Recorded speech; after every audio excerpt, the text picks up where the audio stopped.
Hey guys, this is Sam down here at Carnes Equipment. Today I have a brand new 2023 Polaris PRO XD Mid-size. This is a 570. It is a mid-size, so it does have 2 seats. This is the commercial model, so it's extremely nice for those big jobs or small jobs.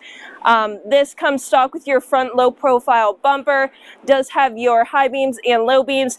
As you can see on those tires, these are pretty beefy tires.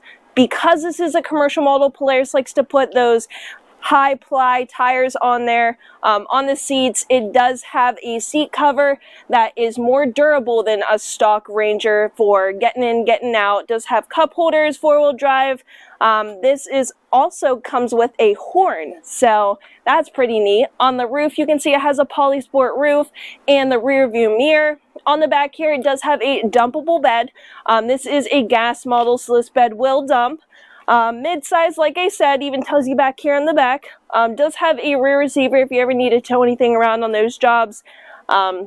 This machine is a very, very nice machine, bright for being on the road, using it on those work jobs. We do have this machine in stock right now, along with some other Pro XD models. So coming out of Carnes Equipment, check this out and take home this machine today.